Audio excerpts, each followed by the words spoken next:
So let's take a moment to come to a comfortable seated position. Close the eyes. Take a breath in and a breath out.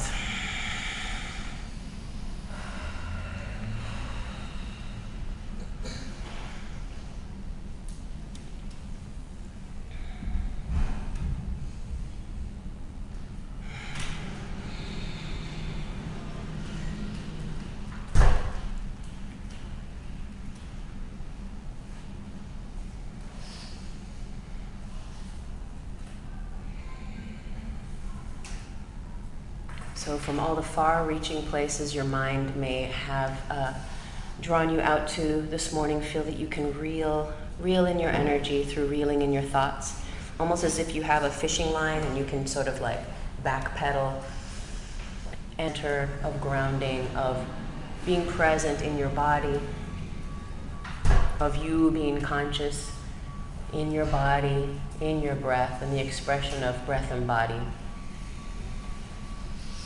And I'll share just briefly this morning. So I don't know about all the rest of everybody, but I know that the microcosm has to be on some level a reflection of the macro.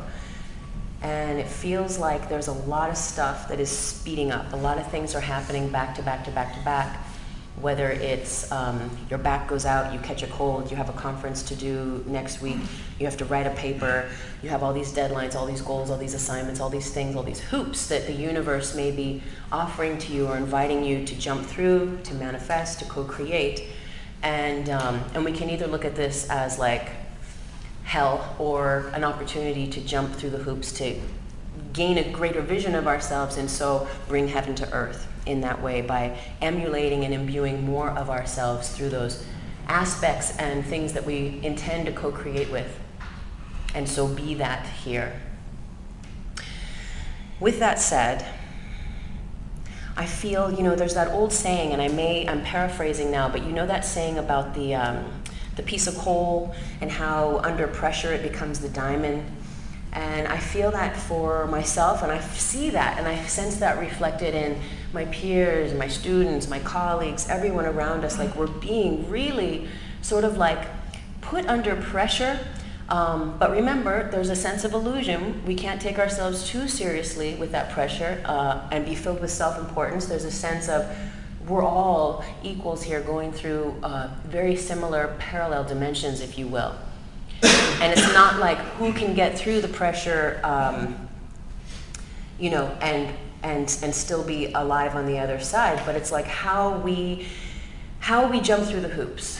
The universe throws us something, and it's not only about how we catch, but it's like how we throw back out into the universe, right? So it's responding versus reacting. And we have a great opportunity to really ascend, to transcend, to transform old thoughts, old patterns, old habits. This red blood full moon lunar eclipse that's happening this evening is very massive, and it symbolizes, I'm not an astrologer, I will bring it down here into this little theme, just the tidbits of what I'm aware of. Eclipses like this, especially when they're full lunar eclipses, excise those aspects of our lives that no longer serve us. Whether we've been able to get rid of that relationship, that lover, that job, that manager, that habit, that pattern, that addiction, that blah, blah, blah, blah, blah, blah, all that stuff.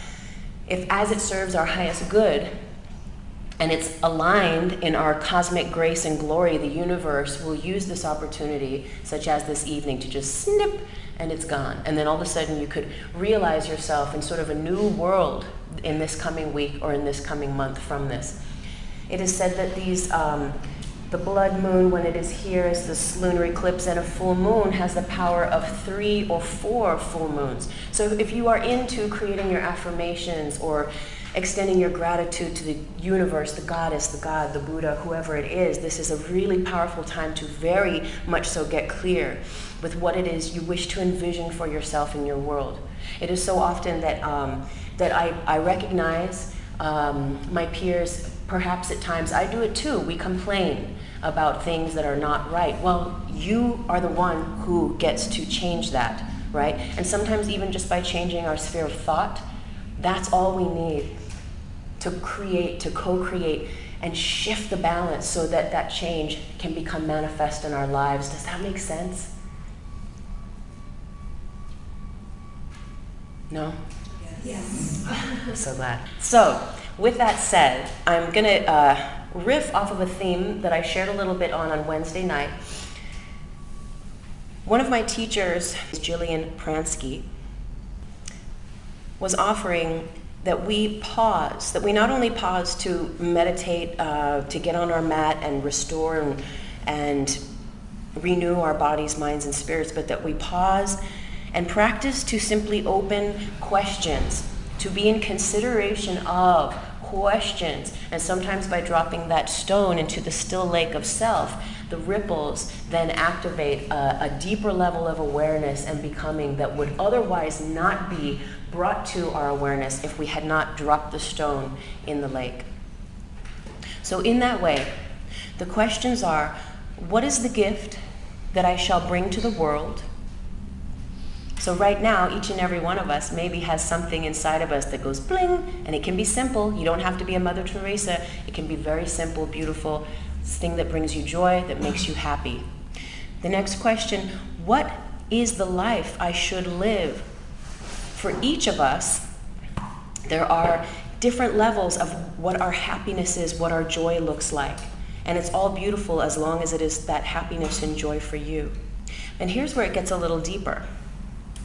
Is what I'm creating what I really want? And that's a big one. Because sometimes we go through life, like I was mentioning earlier, doing all sorts of things that we think we should be doing for whatever reasons, but we are at the same time living in a parallel dimension whereby we really are not happy with what we're creating. We're really not happy with what's being birthed from the expression of our day-to-day, our 20 hours, 40 hours, 60, 80-hour work weeks. You know? And sometimes we do have to get down and get dirt under our nails and do work. And that's part of the jumping through the hoops. Right? If you're an artist, if you have a breakthrough and you get paid instantly from being an artist, that's amazing. But most artists are going to have like 1, 2, 3, 4, 5 jobs on the side, and then have the grace of those couple hours at home to hone in on their own work. Right? So it's not to say that there isn't work to do, but it's in how we do the work and what we are envisioning for ourselves. So if we can do those work, those 20, 40, 60, 80 hours, whatever it is, and know that we are co-creating a part of our lives that we really want, then it allows us to be in greater grace when we are present. Does that make sense? Yeah. So with this eclipse, what are you allowing to end now? That relationship, that job, that friend that you know is just like a bummer to be around, and you're like, oh my gosh, how can I do this with the greatest grace for me and for them, and just allow this to be done? Whatever it is, that addiction, that loop in your mind. This is a very powerful time. I encourage you to take a few minutes today, be in nature or after class, get out your journal, pen and pad, and rewrite some internal script. This is a very powerful time to rewrite your subconscious, which is the motion through which all of our fear is based on, and that gives us all those knee-jerk reactions to the beauty, the bliss, and the opportunity of freedom and being that in the world. So we're going to have a little few minutes later, and I'll remind you of a few of these points just very simply, and we'll sit in meditation over them. For now, we'll take the hands to the heart, and we'll just consciously consider, is what I'm creating what I really want? And we'll just let that echo out and resonate through this room for the next 90 minutes.